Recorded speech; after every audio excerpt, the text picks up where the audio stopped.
Hey guys, it's Jack Hughes, and I'm here tonight at the middle school to look at some of the interesting events they have going on during STEM night. Let's go take a look.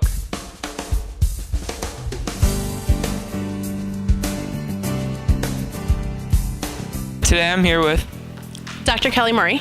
So what is STEM night all about? STEM Night is just an exciting time for elementary students to connect with local professionals in the STEM field, do some pretty cool hands-on activities, and hopefully inspire a future scientist or engineer or technology person in the future. So what are some of your favorite things here tonight? I love that we have a mock neurosurgery activity, which is actually done and hosted by one of our high school students. So it's really great to have our elementary students learning from our high school students. Thank you.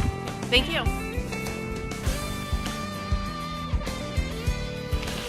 Oh, hey Jack.